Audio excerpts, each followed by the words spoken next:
wherever on the globe his eyes were turned, would have found no area immune from the effects of the contest. Every factory in Europe and America hummed by night and day to prepare the materials of strife. The economic problems of 5 continents had been transformed. The life of the remotest villages had suffered a strange metamorphosis. Far away English hamlets were darkened because of air raids. Little farms in the Touraine, in the Scottish Highlands, in the Apennines were untilled because there were no men. Armenia had lost half her people. The folk of North Syria were dying of famine. Indian villages and African tribes had been blotted out by plague. Whole countries had ceased for a moment to exist except as geographical names.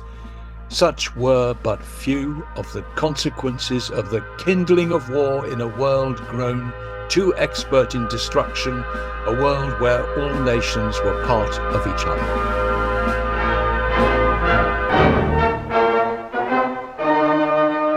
Welcome to John Buchan Unbound.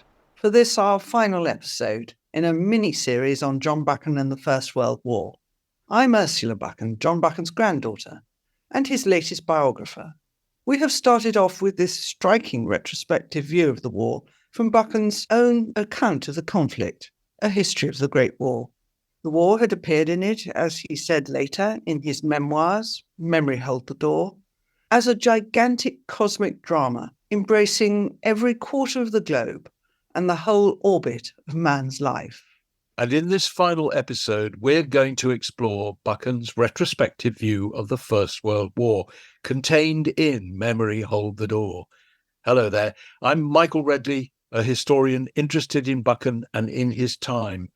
In our previous episodes, we've focused on his 4 novels with as their setting the war and its aftermath.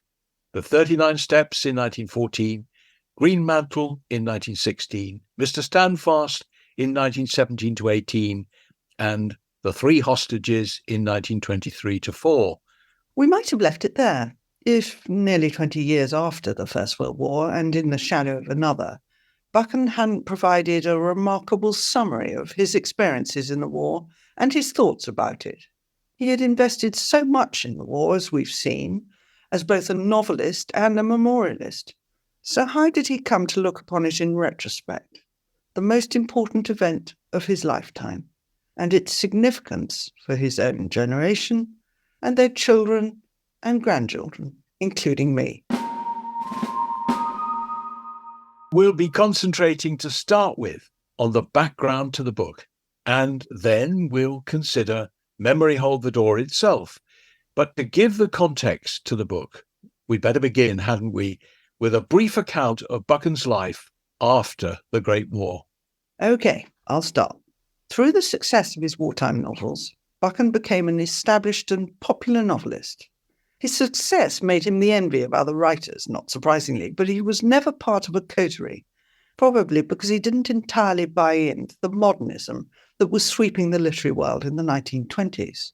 Without any inherited money, he needed to earn the means to keep the household at Elsfield Manor in Oxfordshire going, and in the 1920s he continued to work for Thomas Nelson, the publishers, while writing popular novels which sold well, compensating for the little he received from his memorial volumes, such as his histories of the Royal Scots Fusiliers and the South African forces during the Great War. But there was so much else going on apart from the writing, wasn't there, Michael? Very much so.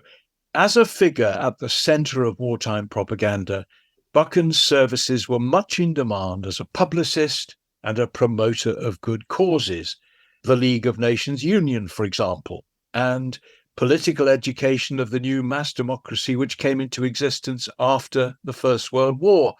Buchan began to develop new strands of more serious historical writing, which he very much cared about, both historical novels and carefully researched biographies, starting with a favourite historical character of his own, the 17th century Scottish royalist, the Marquis of Montrose, and moving on then to Oliver Cromwell, Sir Walter Scott, and the Emperor Augustus. He identified very strongly with the movement to make history well written and accessible so that it would be more widely read. By the early 1930s, he'd emerged then as a public figure well regarded in Britain's intellectual life. And his position became even more established, of course, when he did finally enter Parliament in 1927 as Member of Parliament for the Scottish universities. The penniless son of a manse in the south side of Glasgow also became an admired ceremonial figure, serving twice as Lord High Commissioner to the General Assembly of the Church of Scotland as the King's representative, and writing the popular history of King George V for his Jubilee in 1935, which was given as a souvenir to school children all over Britain and in the Empire. And there are plenty of second-hand copies of that still around as a result. And that was also the year he was appointed Governor-General of Canada as Lord Tweedsmuir and began to devote himself to developing Canada's image in the eyes of both Canadians and the world. He proved immensely popular in Canada and influential as the representative of opinion in the Dominion over the abdication of Edward VIII in December 1936. He also encouraged the newly crowned George VI and Queen Elizabeth to come to Canada on their first major visit abroad on the eve of the war in 1939. Buchan forged an important friendship with the President of the United States, Franklin D. Roosevelt, which bore fruit during the Second World War, and he was still at the height of his powers when he suffered a stroke and embolism, which killed him aged only 64 in February 1940. Extraordinary how young he was when he died, really, when you think how much he did. Anyway, that's his personal history. But if we consider the wider background, it's hardly controversial to say that the interwar years were a time of enormous change in all areas of British life. The rise of the Labour Party and the eclipse of the Liberals, and the failed attempt to restore Britain to its pre-war economic eminence, followed by the World Depression, altered everything. In the 1930s, Britain was in many ways two countries, with regions of the old Victorian industries suffering mass unemployment, while areas in which new industries flourished, generally in the Midlands and South, experiencing some growth and prosperity. But it really wasn't a country fit for returning heroes, was it, Michael? No, it was not. So how did Buchan view it? Well, he was under no illusion as to the seriousness of Britain's situation brought about by the war. In Memory Hold the Door, he put it this way. He said, "The vastest disordering since the breakdown of the Pax Romana must be followed by decades of suffering and penury. Many familiar things had gone, and much more would go. Britain had lost for good her old security in the world, and like other peoples, she would have to struggle to preserve stability at home." Now, stability at home is where Buchan focused his main efforts. Integration and cohesion depended on fortifying the centre of British politics, and that's why Buchan supported Stanley Baldwin, Conservative leader from 1923, in his zeal to promote the Labour Party, which represented the newly enfranchised working classes, to the heart of parliamentary politics in place of the Liberals. He was also co-founder of a college of citizenship, which was Baldwin's own brainchild, actually, deploying adult education to weaken the grip of socialism with its stoking of class conflict as he saw it, and fostering leadership for the political centre for Britain, which would represent all classes in society in the future. It was a kind of utopian vision in some ways, very idealistic in its own particular way. Yeah, and Buchan really bought into Baldwin's vision, really, didn't he? But Baldwin was succeeded by Neville Chamberlain, of course, in 1937. Yeah. And my impression has always been that Buchan viewed Chamberlain rather differently. Well, he was a firm supporter of Chamberlain's social reforms when he was Minister of Health in the 1920s. Buchan also accepted, in the end, his tariff reform beliefs, which he had opposed in his younger days, recognizing for the 1930s that they would actually help to maintain employment in hard-pressed communities facing foreign competition. Buchan was also a leading proponent of raising the school leaving age to 15, of which Chamberlain approved. But he was less convinced, I think, by Chamberlain's handling of the European dictators through the policy called appeasement. Buchan also became a friend and sounding board of Ramsay MacDonald, who was expelled from the Labour Party in 1931 when he became Prime Minister in the national government. Baldwin considered it vital for the work of strengthening the political centre that MacDonald should continue in office, and Buchan helped to keep him going.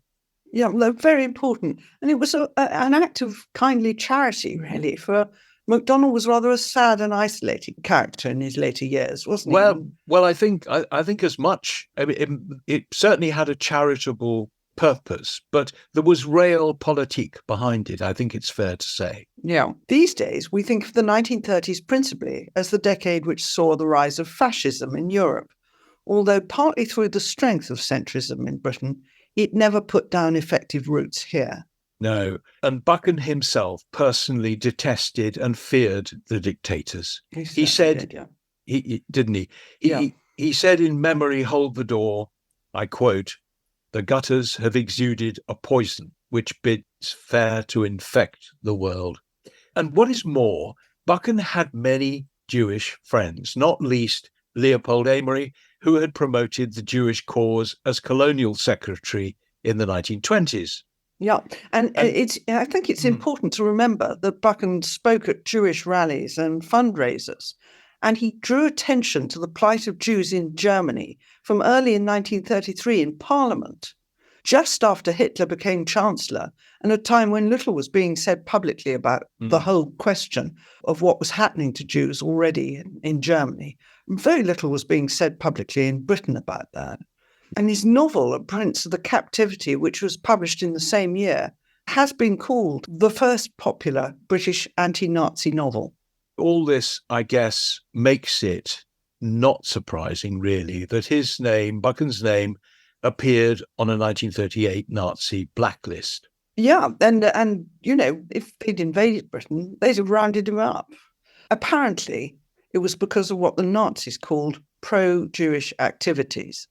Yet you will still sometimes see Buchan bracketed with anti-Semites in whose company he emphatically does not belong. This canard arose because of some disobliging comments about Jews in his novels. But Buchan used contemporary attitudes and expressions to make his characters appear real.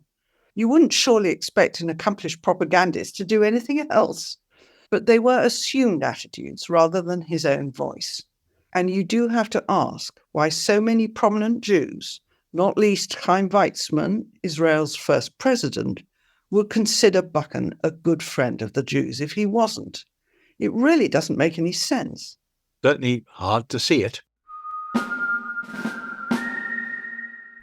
Take a break from your detective work, Buchan fans, because we've got something exciting to share with you. John Buchan was an important figure in the first half of the 20th century. A well-connected politician and statesman, an admired historian, as well as an incredibly successful novelist. If this podcast makes you want to know more, the John Buchan Society, which supports John Buchan Unbound, is inviting you to join the great adventure. The Society has been pioneering the study of John Buchan for more than 40 years, hosting friendly and lively meetings and seminars, and producing a journal reporting research into the many different aspects of this diverse, amazing man.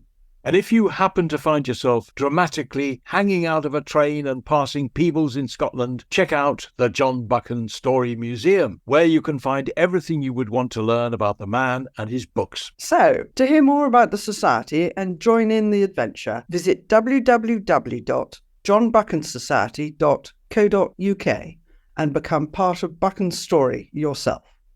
Now, let's get back to the action. Welcome back. We're looking in this episode at John Buchan's book of reminiscences, Memory Hold the Door, concentrating on his reflections on the Great War.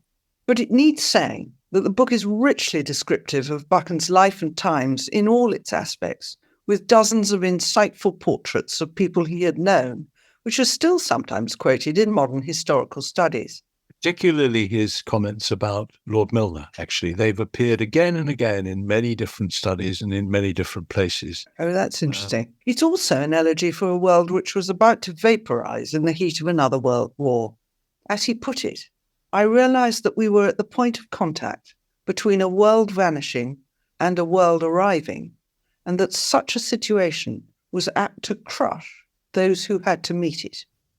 The book appeared in 1941, the year after his death, and was issued in the US under the rather better title, I think, Pilgrim's Way, which makes an interesting link with one of the novels we've looked at in this series, Mr. Standfast. Perhaps if I could just stick up for the title, as I suspect he himself chose, Memory Hold the Door. The title, I think, is taken from a poem by Robert Louis Stevenson, one of Buchan's favourite poets of his youth, a poem called Our Lady of the Snows. And it's a lovely poem, and one can see why Buchan might have wanted to celebrate it, because it is itself a celebration of active life. And as he wrote his biography and reflected on what he'd written, it seems that he might well have wanted to emphasize that part. There's a couple of lines in there. For those he loves who underprop with daily virtues heaven's top. That seems to me in a way to summarize what Buchan valued in public life and what he himself, I think, had tried to supply. So are we then looking in the title, Memory Hold the Door, at something that Buchan himself very personally believed in? I believe we are. So that's my thought anyway, for what it's worth. Fair enough, Michael. Perhaps you've convinced me. I'm not quite sure. I just think that even when it came out, it felt a bit obscure, whereas Pilgrim's Way was much more obvious. But anyway, there we are. Enough. That aside, at a time when those working against US isolationism were again highlighting transatlantic affinities, Memory Hold the Door had a particular importance, which was the chapter often focused on at the time in Buchan's book, entitled My America. Yeah, very, very important, since it came out in 1941, so during the war. Absolutely. And not long, really, before America did actually enter the war. Yeah. I think we may have made Memory Hold the Door sound like a fitting subject for a whole new series of John Buchan Unbound. I certainly think it deserves it. For it is so prescient. Absolutely. But anyway, but to get us back on track, I should just like to read the paragraph from his memoir with which his description of the conflict begins. The outbreak of war in 1914 found me a sick man. A combination of family anxiety and public activities played havoc with my digestion, and the remedy was either a major operation or a long spell of rest. I was 39, and consequently well over the age of enlistment, and in any case no recruiting office would accept me. So I went to bed for the better part of 3 miserable months, while every day brought fresh news of the death of my friends.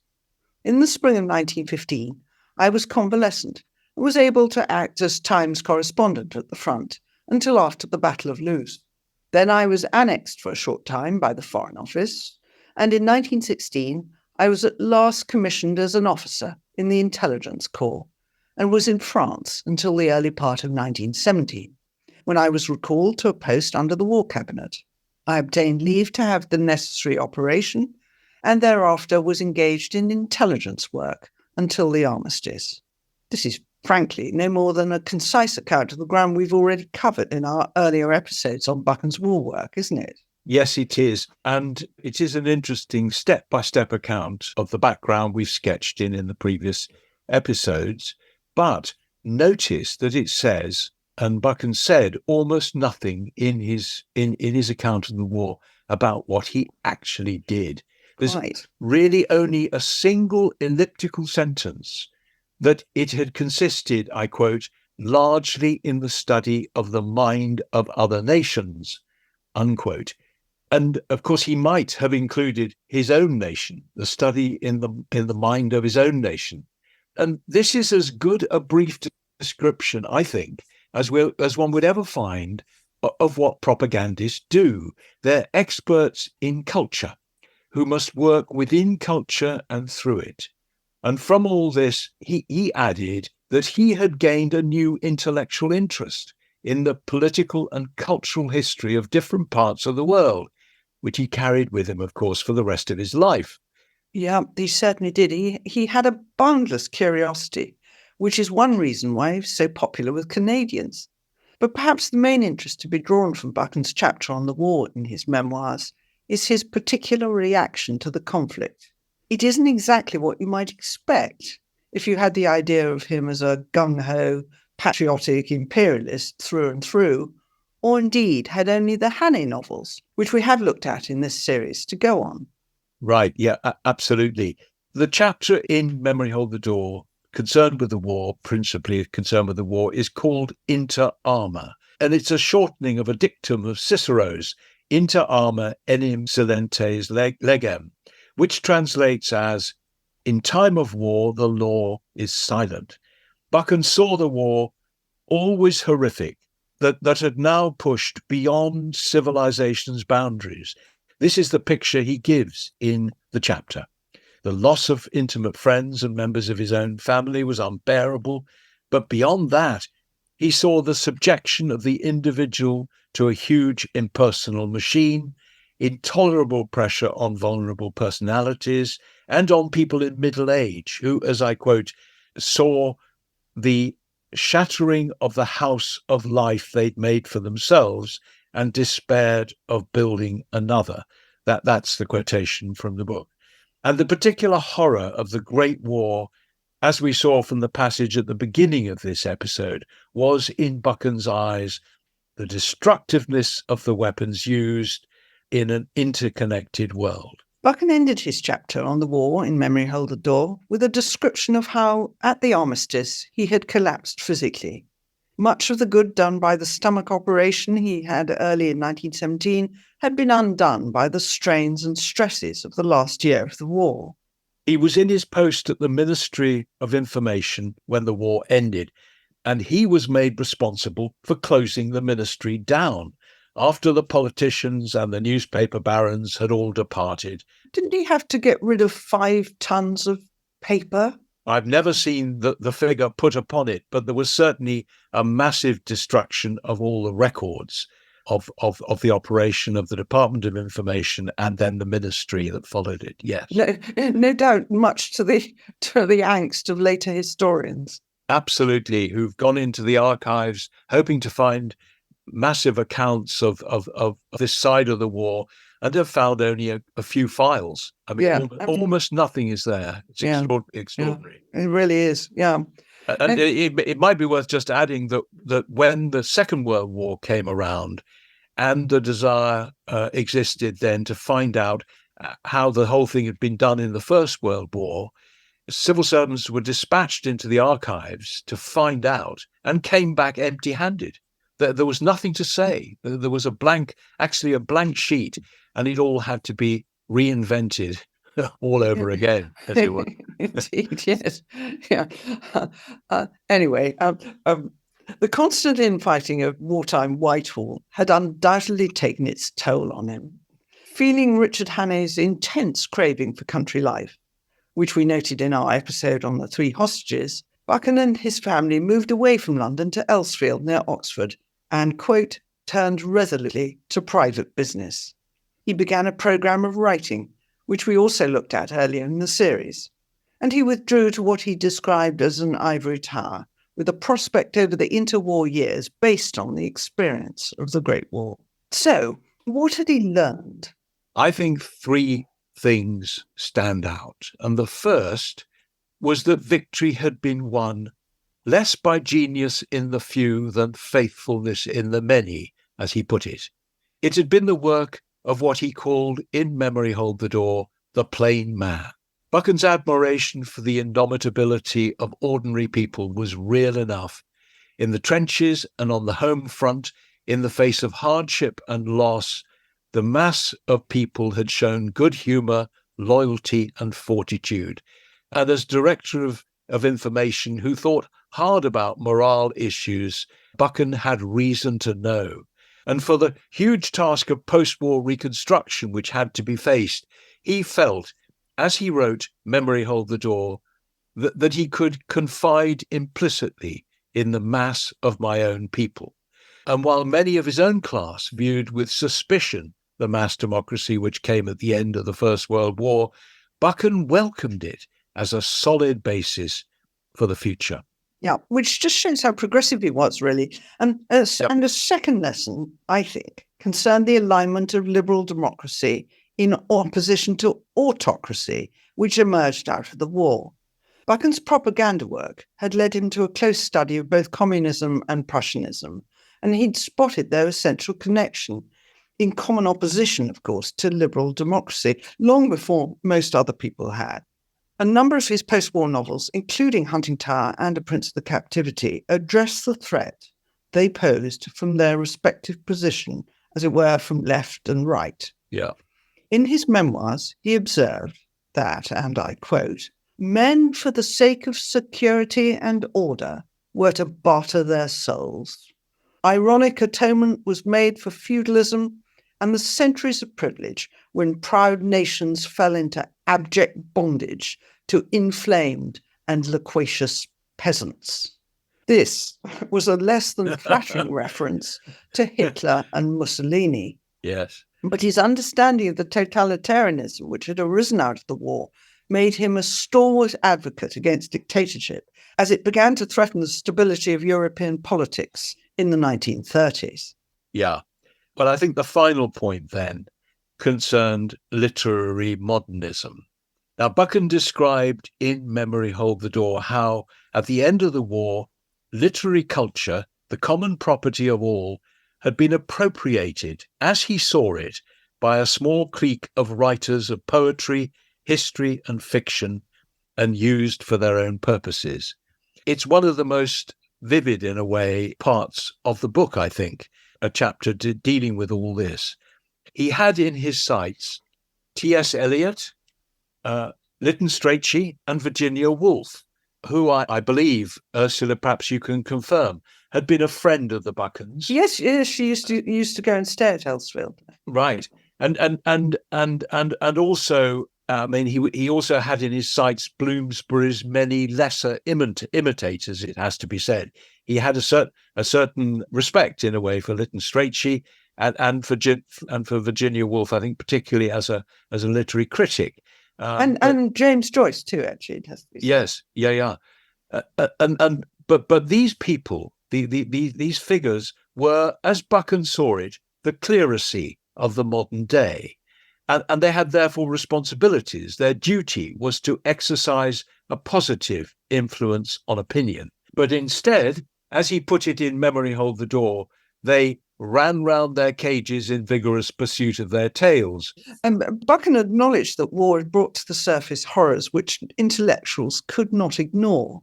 Mankind had been revealed, he said, as, and I quote, "an overgrown child armed with deadly weapons, a child with immense limbs and a tiny head." So it was a real problem for Buchan that, as he saw it, plain folk, I quote, "setting themselves sturdily to rebuild their world," unquote, got no help from the interpreting class, who instead, again quoting, "plumed themselves wearily on being hollow men living in a wasteland," a plain reference, I think, to a couple of Eliot's best-known poems. Well, absolutely. Of course, Eliot is now revered, but certainly for Buchan looking at it from the early 20s, well, from the late 30s, he didn't think these people had really helped much in the 20s. I think though he marred them as poets. And, that was his view, and it's really something. I mean, he was himself, of course, no mean poet, and he could see the and critic. Come to that, a really good literary critic as well, Michael. Yes, indeed. He could see the enterprise, the innovation, the value of poetry as a sort of way of shaping culture going forward. But still, he felt that there was a responsibility on such people. And one can see how all this could have come out of what he saw as an imbalance in the literary world, could have come out of his study of the mind of the nation.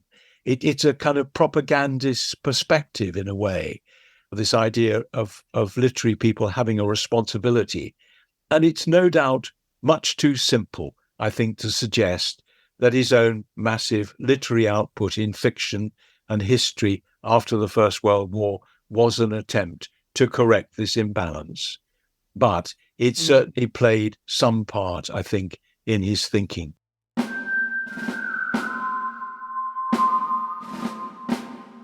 So in this episode of John Buchan Unbound, the last in the current series, we've explored the way Buchan depicted the First World War in his reminiscences, Memory, Hold the Door. And we've seen how important the lessons he learned proved to be in interwar Britain. The book was written under the shadow of another world war, no doubt with elements of hindsight.